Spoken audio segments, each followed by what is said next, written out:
আজকে আমি রুই মাছের মাথা দিয়ে মুড়ি ঘন্ট করে দেখাবো, যা দিয়ে 1 প্লেট ভাত অনায়াসে খেয়ে ফেলতে পারবেন।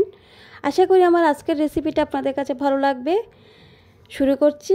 আসসালামু আলাইকুম everyone, welcome to Ayesha's kitchen strategy. তার জন্য আমার কিছু মশলা বেটে নিতে হবে। এখানে আমি নিয়েছি আদা, রসুন, পেঁয়াজ, কাঁচামরিচ, ধনেপাতা সব একসাথে আমি বেটে নিব।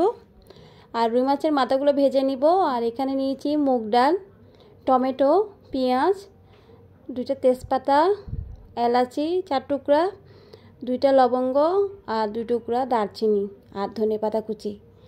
এখন চুলায় একটা পাতিল বসিয়ে দিব। ভেজে রাখা মাছের মাথার তেলগুলো আমি দিয়ে দিব। আর একটু সয়াবিন তেল মিক্স করব, তেল কম হচ্ছিল। এখন গরম মশলাগুলো দিয়ে নেড়ে চেড়ে পেঁয়াজ দিয়ে দিব। এই আর কি, পেস্টটা যখন দেওয়ার পরে ব্রাউন কালার হবে, তারপর আমি বেটে রাখা মশলাগুলো দিয়ে দিব। এই যে এগুলো একটু তেলের মধ্যে ভেজে নিব। তেলের মধ্যে ভাজা হলে আমি এখানে দেব 1/2 চামচ গরম মশলার গুঁড়া, 1 চামচ জিরা গুঁড়া, 1 চামচ ধনিয়া গুঁড়া। এগুলো দিয়ে আমি একটু পানি দিয়ে কষিয়ে নিব। পানি নিয়ে কষিয়ে নিব। এই যে কষানো হয়ে গেলে এখানে আমি এখন দিব 1.5 চামচ হলুদ গুঁড়া, 1.5 চামচ মরিচের গুঁড়া, আর দিব পরিমাণ মতো লবণ। আর আমার রান্নাটা আপনাদের কাছে কেমন লাগলো কমেন্টে আমাকে অবশ্যই জানাবেন। এই আর কি, এখন পানি দিয়ে কষিয়ে নিব।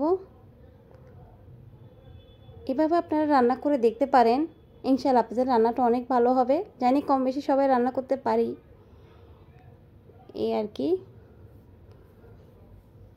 তারপরে কষানো হয়ে গেলে মুগ ডালটা আমি দিয়ে দিব। আমি এখানে প্রথমে মুগ ডাল কষিয়ে নিব, কারণ মুগ ডালটা একটু সিদ্ধ হতে টাইম লাগে। মাছের মাথা আগে দিয়ে দিলে তাহলে ভেঙে যায়, তখন কাটা হয়ে যায়, খেতে পারবো না।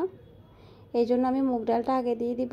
মুগ ডালটা যখন একটু হয়ে আসবে, তখন আমি মাছের মাথাটা দিয়ে দিব।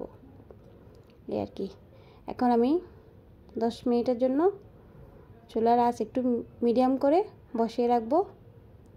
এই তো 10 মিনিট পর এসে একটু নেড়ে চেড়ে এখন মাছের মাথাটা দিয়ে দিব। মাছের মাথাটা দিয়ে টমেটো দিয়ে দিব, কেটে রাখা টমেটোগুলো দিয়ে দিব। আর একটু পানি দিয়ে কষিয়ে নিব। একটু কষানো হলে তারপর আমি পানি সিদ্ধ হওয়ার জন্য পানি দিব। এই আর কি, এখন একটু কষিয়ে নেব।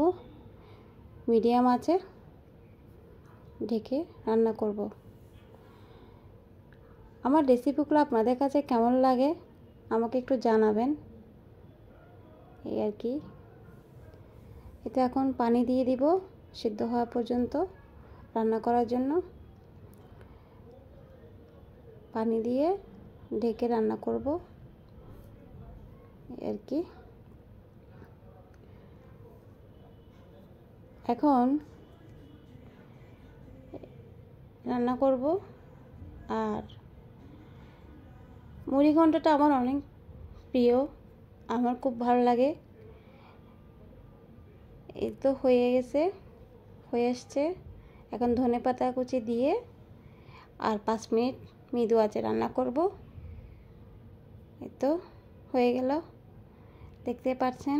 জানি না আপনাদের কাছে কেমন লাগতেছে, বাট খেতে অসাধারণ হয়েছিল। কি বলবো, সত্যি অনেক মজা হয়েছিল, মাশাআল্লাহ। এই আর কি, বাস হয়ে গেল। আপনাদের কাছে কেমন লাগলো অবশ্যই জানাবেন। আল্লাহ হাফেজ।